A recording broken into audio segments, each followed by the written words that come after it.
G'day everybody! How's it going out there? Well, today is going to be a interesting video in regards of engagement and how people can see things in the world and versus not seeing things in the world. It's going to go over a concept that has kind of been on my mind a little bit after a particular issue came up at the beginning of this month. In the beginning of June, June is Pride Month, and a lot of people are celebrating Pride Months in their own ways. And the result of somebody celebrating Pride ended up with a kind of kerfluffle that sort of happened on the Twitter space and to a fursuit maker. And to go over this, we have to talk about the concept of object permanence. Object permanence, I got it right this time, right? Object permanence, I believe, is the correct expression. I kept saying object pertinence, and that doesn't make any sense. So I literally recorded the entire video using the wrong word. Yes, it is called object permanence. Thank you, me, from last week. This was the large video I was going to record, but then I messed up. And the way I messed up is I kept saying object pertinence and not permanence. Those are two completely different things. And it makes you look really silly when you say that over and over and over in a video when you're trying to sound intelligent, but you're not actually. You're just like George Clooney in Oh Brother, Where Art Thou, using the wrong words at the wrong times. I make mistakes. I'm human. And since I do this live, and I don't really do editing, there you go. I have one video that's completely useless now. But anyways, object permanence is a concept that a lot of people in psychology are familiar with. If you're not familiar with it, it basically means that something continues to exist whether or not you're aware of it. That is the concept, is that other people or other activities exist even though you do not see those activities. Usually in the developing and young brains, we don't have a good concept of object permanence yet. A very classic example is the game Peekaboo. If you were to cover your face with your hands, right, in front of a baby and go, Peekaboo, right? All of a sudden, when you go like this, they're aware that you exist. But when you go like this, it's like you're gone, right? Even though as an adult, I'm back here, hi. Hi, I'm back here, I exist, right? Now, it's interesting that, but the fascinating thing is that even though we grow out of, the most basic stuff, like this, I exist back here even though you can't see me, we as adults still have a lot of weird, quirks when it comes to object permanence. And we can take advantage of those kind of quirks to have fun, like playing Among Us, right? We know, as adults, we know that an imposter exists because the game tells us they exist back here. But because it's behind the wall, we don't know where it exists. So if somebody is good at acting, they can sort of hide their behavior behind sort of a mask. And you're not aware that they're evil because they are putting a sort of a thing on their sort of thing. You know that there are bad people out there. You know that there are bad people there, but you don't know who they are because they have a thing in front of their face. So, in essence, this is sort of what the topic of this video is going to be discussing. And it does have to tie in with a Twitter poll that I did on the Twitters, and we did that. And where the heck is my mouse? Where are you? There you are. So that Twitter poll was, without Googling, have you heard of the name Impulse the Fox? Now, the interesting thing about this particular poll was that while I was doing this particular poll, I kept an eye on it. It lasted for 2 days. And it happened, I started tweeting, or I did the poll about 3 days after this started to go around the Twitter space. In the first probably few hours, there were 8 votes, and only one of them was yes. and the rest of them were no. So the percentage as the time went on got closer and closer, but still no won out. People were not aware of who Impulse the Fox was for the most part, about 2/3 at the end of the whole thing. Now the reason that Impulse the Fox became a more recognized name over time is because it was tied to an incident that sort of ties into this whole concept of moral pertinence or moral pertinence, where somebody can be immoral but present themselves morally, right? Present themselves and not present themselves morally until they decide to do it, right? Until they decide to, come out and present their immoral behavior or their and present it to the world either through assertiveness or through just, sub-actions. And the reason we have to talk about this is because Impulse the Fox came out and made this tweet and about quote-unquote zoo pride. They made their own little flag for the day, right? And apparently that flag is supposed to represent zoophilia. Now, of course, zoophilia is looked down upon by most furries, mostly because animals cannot consent. And, furries, while being a bit odd in sexual expression, right? We don't usually do mainstream stuff like that. We do have, things that are a little bit off the cuff, out of the norm, as it were. People would say queer, right? They usually fall within the LGBT sort of stylings and things like that. And the reality is that but many furries still don't hold that kind of expression is good, because we find that we can't consider if the animal is giving consent or not. And even if they're acting as if they are interested, animals can be coerced into actions via training. And since humans have a high cognitive function, us human beings, but there's one behind the Fursuit, or as cognitive animals or whatever, we're able to manipulate the feelings or actions of creatures that have less intelligence than us. We're sort of their curators. And if you can manipulate those emotions to suit your own needs, to own your own selfish needs, if you can do that. And so many people would consider that a non-consensual interaction, even if the people who are zoos would say otherwise. And the reality is that and then zoos would go well, there's a bunch of human interactions that we allow now that we used to not allow, and then it's yes, that's true. Adult consenting things between two adults, and relations that usually we didn't look upon greatly as a society. We're saying, well, it's none of society's business if all the adults in the room are consenting, right? If it's polygamous, if it's a polyamorous relationship and all the adults are consenting, then it's none of our business. If it's between two adults that are the same gender and sex, or if one of them is transgendered or transsexed, it's none of our business, right? That if the adults are of the cognitive function and in their right state of mind, and they are making an adult decision, then society should see that as a consensual act and should not make any laws or things to interfere with that. However, things have changed a little bit in other ways. There used to be interactions to say that, well, a husband can never have non-consent relations with their wife. That was a concept, and now that's more often the thing. It's if non-consent is non-consent. Even if somebody is married, even if somebody is the opposite gender or anything.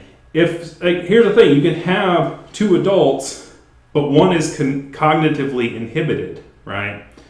So If somebody is, drunk or drugged or has a mental inhibition, right, and another person doesn't, and that other person engages in activity with the other person, that's considered a non-consensual interaction.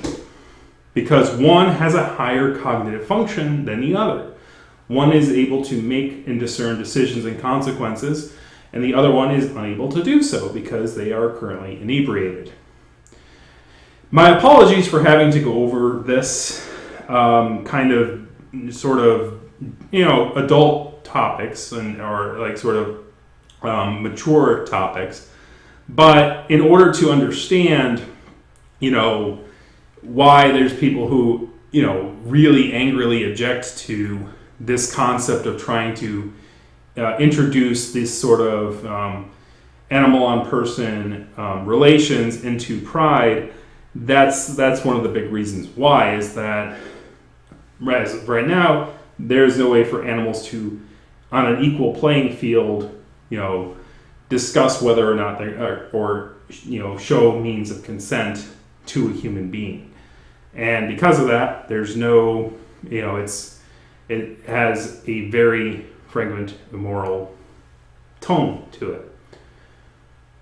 Now, and you're like, well, you're sort of remaining pretty calm about this, Tantra. I mean, it's real, it's disgusting, it's nasty, and it's like, yeah, it's those things too. Okay, I do have emotions about it too.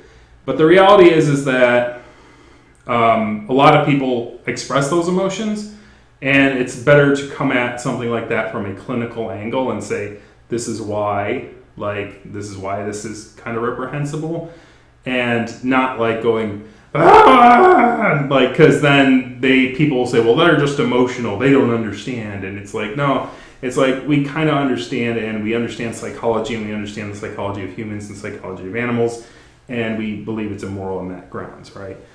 That's my take on that. But that's sort of a tangent. But the thing of the matter is that this person, Impulse the Fox, had a fursuit.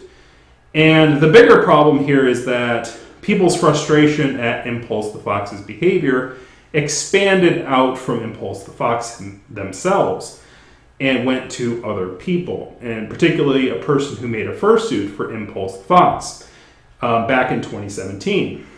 Now, to be noted, this is where moral pertinence comes into play. This person made this tweet and showed the world what they are this year, right? This happened in June of 2020.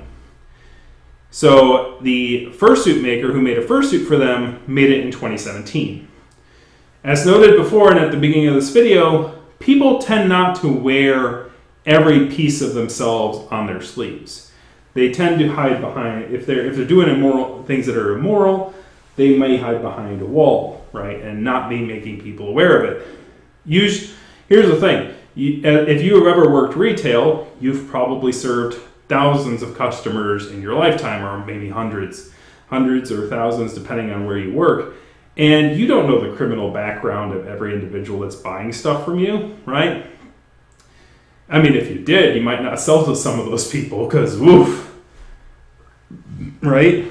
You might be a black person. They might be serving a racist, and you don't even know, because people don't always wear that kind of stuff on their sleeve. They're sort of immoralities, right? And that is basically what ended up having to happen with this particular fursuit creator. I believe they're called Alpha Dogs, and because that's what the logo says. And this was their statement after they had been, spoken to multiple times on social media about Impulse the Fox. It has been brought to my attention that one of my suitors has been engaged in immoral and problematic activities. The suit in question was commissioned back in 2019 and delivered in early February of 2020.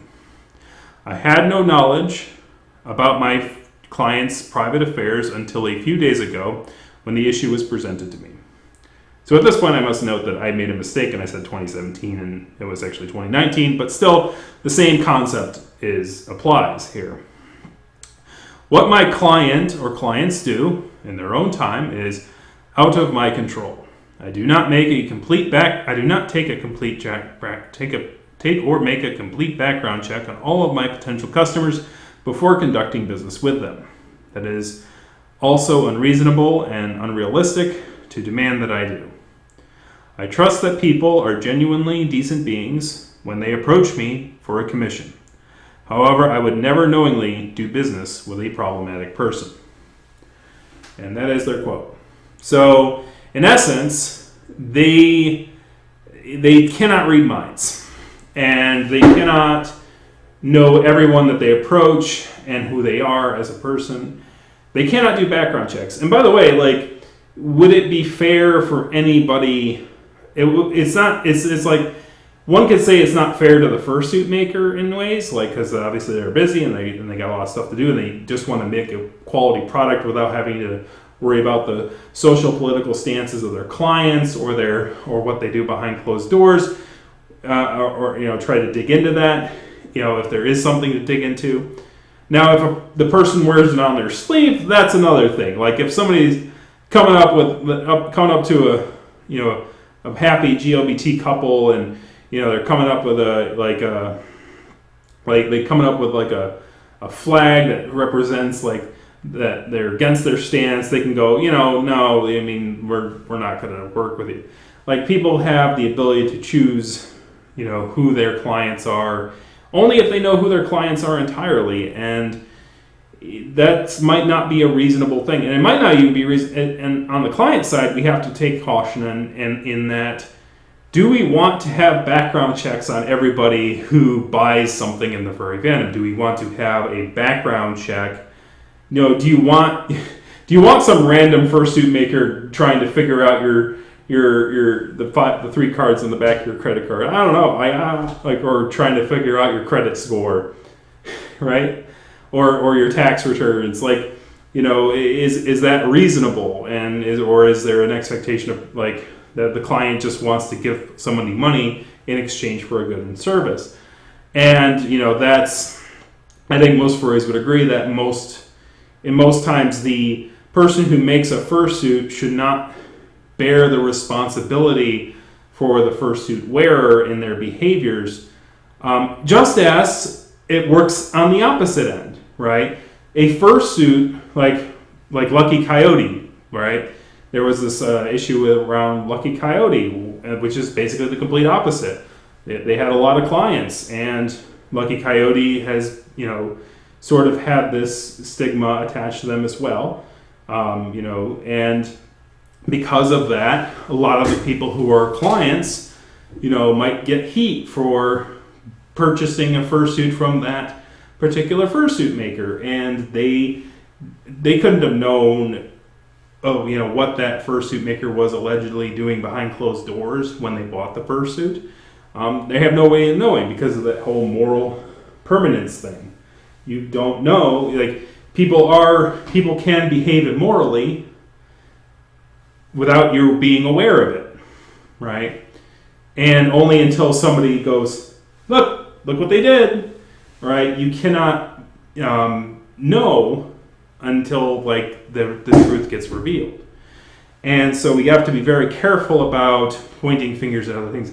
I would even go so far as like there's a lot of things in normal society where people go, well, where were the parents like when a kid decides to like take a firearm and start harming their fellow peers at the school, or their child decides. Or even as simple as like even stuff that's not immoral, so really immoral, like stuff that's not truly immoral, like somebody's son is gay, right? And then the parents go, well, what did I do wrong? And it's like, well, you're not part of the equation, right?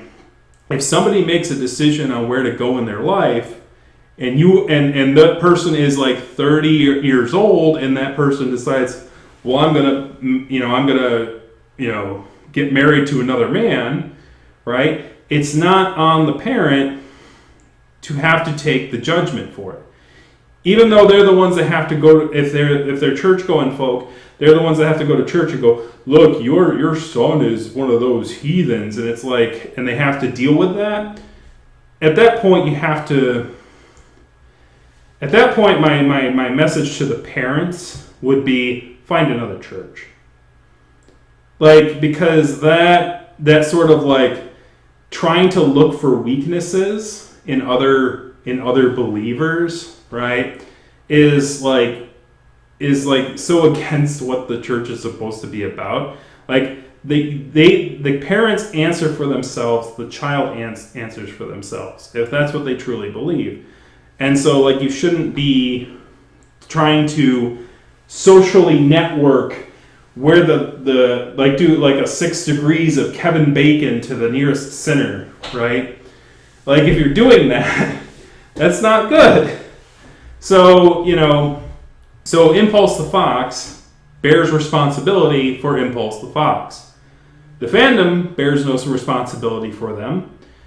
The Fursuit maker bears no responsibility for them. Impulse the Fox bears responsibility for Impulse the Fox. Period. And they have to, look at what they're doing and question it a little bit more, I think. But they seem like they're, obviously, if someone starts flying a flag, they probably stuck their flag on the hill. So, who knows? But anyways, also one more additional thing. I did do that review last time, but also this was going to be my example of people who might have bought something that they might not have known the creator, had issues. Like Harry Potter, Harry. There's some people who, after J.K. Rowling revealed herself as a trans exclusionary radical feminist, aka TERF, there's a lot of people who are trans who might not have wanted to support Harry Potter or won't support that, that fictional universe anymore because they know that the money that people spend towards that goes towards, a person who politically, tries to, go after, go after people such as themselves. And so, like, that's one of those cases where there were probably a lot of trans people who might have been Harry Potter fans before the creator came out as who she was. Same with, the Five Nights at Freddy's situation, where, the indie creator, it was recently revealed that maximum contributions to, Republican candidates or Trumpist sort of, the Trumpian brigade sort of candidates that I talked about in the earlier video from last week. There are probably people who, if they had known what the individual stood for, they would not have contributed to their game, right? So life is all about finding out new things about people. And some of those things are pleasant and some of those things are unpleasant. But we also don't know everything about ourselves as well. We're always growing and learning. Sometimes we grow for the better and sometimes we grow for the worse. Which is why I honestly believe in like the concept of the Nobel Peace Prize should be a post-death thing. Like it should be like, because everyone can change, right? And if somebody who was once peaceful becomes, bombastic in a literal sense of the word, you don't want to promote. It kind of muddies the reward. It muddies the title that is given. So it should be a posthumous sort of a reward, in my opinion, so that you can look back at the entirety of a person's life and their contributions, rather than just a snapshot and saying, "Oh, they're peaceful enough right now." But this isn't a prize. This is just doing business, and it's unreasonable in both regards. It's unreasonable for a furry to be able to do a background check on everyone they buy products from, and it's unreasonable for a furry business to do background checks on every single one of their clients to see if there's any moral malfeasance. And the only one who should bear any responsibility for an individual's moral malfeasance is the individual themselves. to muddy it any further just creates a whole can of worms. Now, if you inform somebody that that individual has malfeasance and they continue to do business with them or they continue to do things, that's something you can note, right? But there's also the one final thing I will talk about here, because this is kind of a big important topic. You've got to be careful about discussion permanence. Like we talked about moral permanence, we talked about object permanence, but also awareness permanence. Like people are aware of something, people may be aware of something even if you don't know that they are. Especially if someone, let's say Impulsive Fox comes out and then everyone knows that person's their fursuit maker. If you're about to talk to the fursuit maker, odds are somebody might have already done so, right? And if you go to a comment section or you go to somewhere and you note that somebody is informed about something, you no longer need to inform them about it. You no longer have to talk about that situation. Like if there's a fox at Midwest Fur Fest and somebody brought a fox and did it under the, what do they call it? The animal companion sort of laws, and they kind of stretch them to the point of silliness and go, oh my gosh, did you see that there's a fox at Midwest Fur Fest? Midwest Fur Fest, did you know there's a fox here? Is there a fox? Guys, I think there's a fox at Midwest Fur Fest. Social media has basically weaponized the concept of what is called the microaggression. Now, microaggression is usually a terminology that is utilized by, people who are minorities or things like that when they hear particular idioms from, people who are majority. Like, so I think one example was, oh, you talk very, intelligently and stuff like that. Oh, you're very well spoken, right? And, it sort of shows like there's an expectation that, they weren't expecting that someone like them could be intelligent, right? And if they hear it enough times, it becomes like nails on a freaking chalkboard.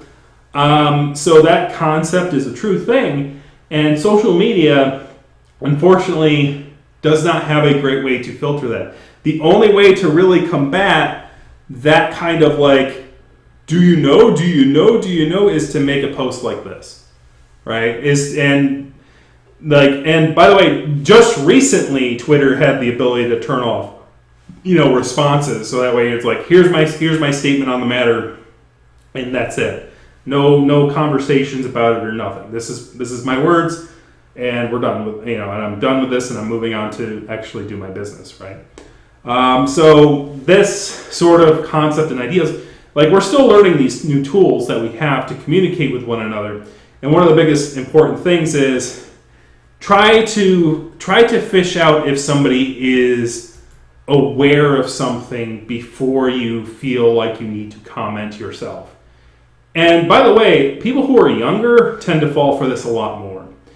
Because, as I said, it's an age thing, right?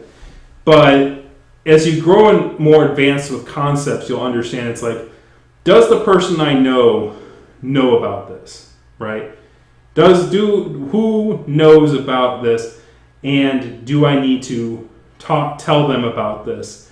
I have this one rule on Twitter, and that is, if I come up with a really witty response, if I think I've thought of something really clever, my rule is I will do this. I will open the tweet, scroll through the responses, and make sure no one else has said it first. If someone else has said it first, I will give them a like, and then I'll respond. It's like, someone beat me to it, right? So that sort of practice is like, if you think of something really witty, you should check to see if somebody else has thought of it first, because you're probably not as clever as you think you are, right? And then when you realize, somebody else did think of the same response that I did, and you should reward that person, right? And not just post it yourself to try to take away from what the other person got there before you. And it's a good habit to get into, because then you'll know then you'll know it's like, hey, other people are interacting too, and other people might have already told an individual this kind of thing, and so I don't need to add to the pile of stress by repeating something. Because here's the thing: when human beings hear information, this is a long video, but it's really important. When human beings hear information and they hear something repeated to them over and over and over and over and over again, the value of what is said decreases for every reiteration. And in some people's responses, if somebody's socially aware like myself, and knows that people are repeating because dumb animal brains, and we think that we're the smartest thing in the room, so we're thinking we're the only ones talking, so we'll throw out things that have already been thrown out there. And so they'll repeat and repeat and repeat. And then basically, once, they repeat things over and over again. But some people who are not aware of how the human brain works, and that people are repeating this over and over and over again because they're in an unaware bubble, they're like in a self bubble, and they're making the statements independently of everyone, even though they kind of share a similar opinion, right? And all these people with similar opinions are attacking you with the same opinion. There are some people out there who are not aware that that's how people interact online, and they'll see this repeating of information as, well, that's just proof that there's brainwashing going on. That's just proof that I'm in the right because everyone else is being so aggressive, even though everyone's just saying the same thing once. But the repeating of it, even amongst multiple people, even though no one individual is repeating something, it's not like one person is saying, hey, I told you, hey, I told you. It's multiple people saying it once. And they might not have anger in their tone, but because it's repeated to you over and over and over again, and it's one entity that's doing it, which is the internet, you start to take that in as, I'm under attack. Multiple people are saying this one thing to me. They're attacking me. You get into that fight or flight response, and that is why that's basically the basis of why the internet is a crappy tool to communicate with, particularly social media. Social media is the worst of it. So, just a few lessons there. Probably a very good there's probably a good, I should make a social media 101 book or something. That would probably be very useful. But that's sort of my understanding, because I grew up with some of the earliest versions of social media, and so this is stuff I've learned over the course of my years of using it, is that you have to have patience, because a lot of people talking to you and things like that, they have different understandings, and so you have to kind of take a step back and sort of take a deep breath and go for it. So anyways, that was a rude ramble about social media stuff, so thank you very much for stopping by. Kick that like, kick the subscribe button, kick a comment in the comment section. Have you ever had a situation on the internet where you had a bunch of people talking to you all at once about the same thing, telling you the same thing you thought you already... It's like, yes, I know, thank you. Have you ever discovered that sort of phenomenon yourself? Well, give me some examples if you have. You probably have. It's actually very common. But people don't really discuss it because it's too meta. We're too busy talking about the next thing to take a step back and go, oh, this is what's actually going on. Once you understand the meta, you can start to understand how to deal with different things better. Anyways, we'll see you guys next week for the next video. See you then.